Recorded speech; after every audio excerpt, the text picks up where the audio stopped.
자, 조금 전에 강민국 수석 대변인의 발언을 들어보셨지만 윤석열 대통령도 최근 공식 석상에서 공산전체주의, 반국가 세력 이런 말들을 자주 언급하고 있습니다. 들어보시죠. 공산전체주의 세력은 늘 민주주의 운동가, 인권운동가, 진보주의 행동가로 위장하고 허위 선동과 야비하고 폐륜적인 공작을 일삼아 왔습니다. 1 더하기 1을 100이라고 그러는 사람들이니까. 근데 이제 이런 세력들하고 우리가 또 싸울 수밖에 없습니다.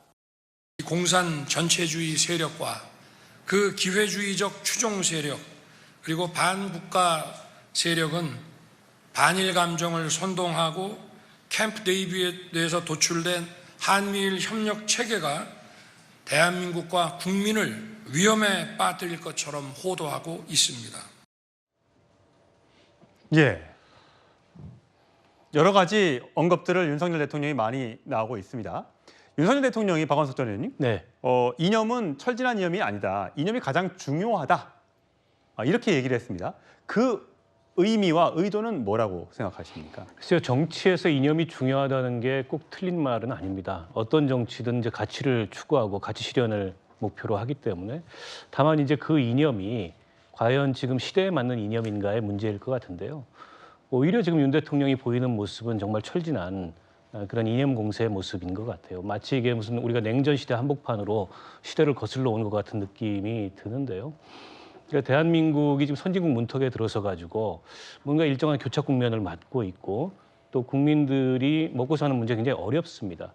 앞으로 어떤 국가 전략, 국가 비전으로 대한민국이 나아갈 건가 이런 걸 토론하는 이념 논쟁이라면 건강한 것 같아요.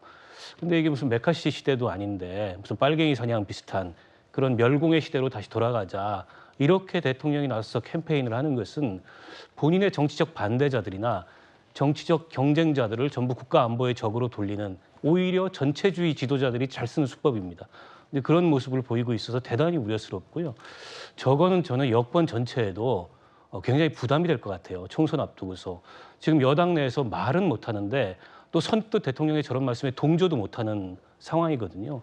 왜냐하면 굉장히 부담이 되기 때문에 그렇습니다. 그런 면에서 저는 역효과가 더 클 것 같은데 왜 갈수록 저렇게 거칠어지시는지 모르겠어요. 예, 윤 대통령님 최근에 이 날개에 빗댄 메시지를 자주 내놓고 있죠. 그 목소리도 듣고 오시겠습니다.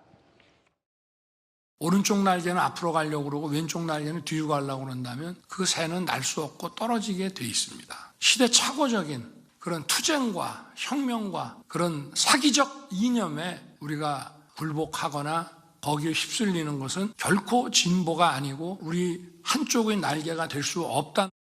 협치하는데 새가 날아가는 방향은 딱 정해져 있어야 왼쪽 날개, 오른쪽 날개가 힘을 합쳐가지고 보수와 진보, 좌파, 우파 이렇게 힘을 합쳐갖고 성장과 분배를 통해가지고 발전해 나가는 것이지 뒤로 가겠다 그러면은 그거 안 됩니다.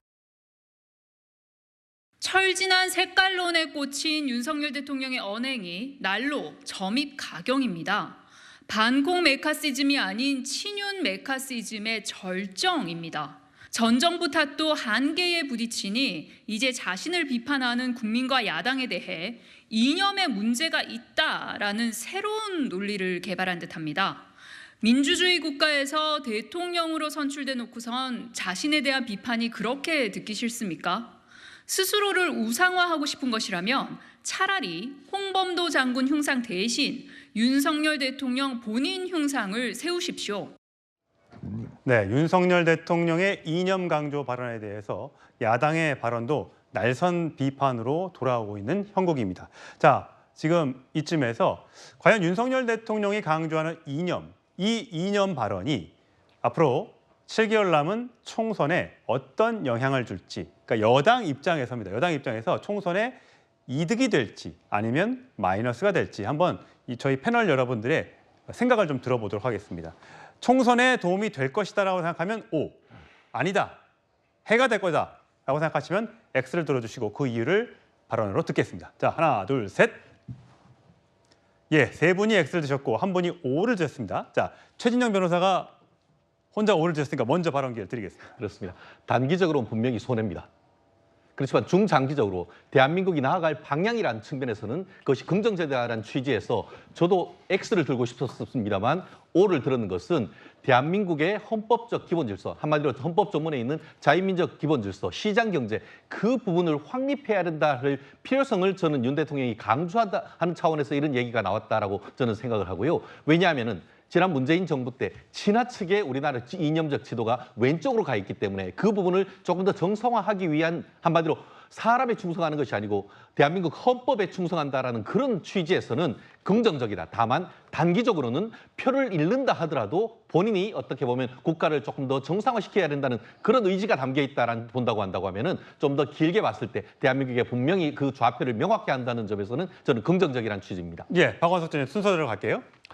글쎄요, 저는 도움이 일단 안 될 것 같습니다. 지금 여당 입장에서는 외연 확장을 해야 되고 중도로 접근해야 되고 먹고 사는 문제와 같은 실용적인 의제에 책임 있는 대안을 보여줘야 하는데 대통령께서 저렇게 마치 이념 전쟁을 주도하는 듯한 모습을 보이면 여당의 선거 전략의 폭이 굉장히 좁아집니다.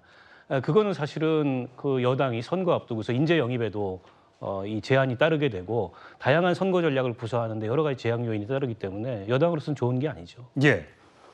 일단 대통령 아닙니까? 대통령은 국민을 통합시켜야 되는 역할을 하는 거고 사실 정치에 대해서는 중립 의무가 있는 것 아니겠습니까? 그런데 느닷없는 이념 전쟁을 선포하면서 자유민주주의의 반대 쪽으로 공산 전체주의를 등치시키면서 전 정부와 야당, 시민단체, 노조 등을 본인의 생각과 다른 모든 사람들을 세력들을 다 반대 세력으로 공산 전체주의 세력을 규정해 버렸거든요. 그렇다고 하면 당연히 중도층, 뭐 진보층은 상관없이 뭐 당연한 거고 중도층까지도 그 보수층에다가 정부 여당에다 등을 돌릴 것이 자명할 것이고 더 붙여서 합리적인 보수까지도 이런 이념 논쟁에 대해서 철저한 이념 논쟁에 대해서는 동의하지 않을 것이다라고 생각합니다. 예, 김우시 시장. 예, 그러니까 문재인 정부 때까지 지나치게 이제 386 운동권의 논리가 많이 이제 반영이 돼서 최근에 논쟁이 됐던 정율성, 광주 정율성 그 중국 공산주의자 공원 기념이라든지 그다음에 김원봉 같은 북한 군의 창시자인데 우리가 훈장을 추수하려고 했다든지 그다음에 오늘 문제가 됐던 윤미향 의원처럼 저런 조총연계 행사에 참석한다든지 버젓이 이런 것들에 대한 것들이 있었기 때문에 그 부분을 바로잡기 위해서 저는 윤석열 대통령이 기회가 있을 때마다 이 공산주의 세력이 얼마나 위험하고 지금 우리의 자유민주주의 체제가 얼마나 위대한 걸 설명하는 것에는 충분히 동의를 합니다.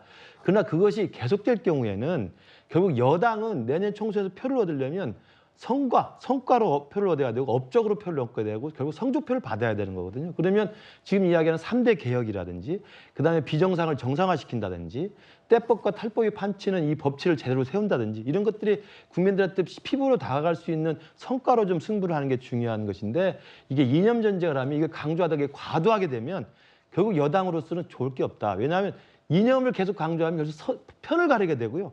편을 가르면 낙인을 찍게 됩니다. 그러면 중간에 있는 사람들은 굉장히 싫어해요. 그렇기 때문에 저는 수도권에서 특히 송파병에서 열심히 오늘도 뛰고 있는 저로서는 상당히 안타깝습니다. 예, 네 분의 말씀 다 일리가 있는 말씀입니다. 자, 저희는 다음 주로 가보겠습니다.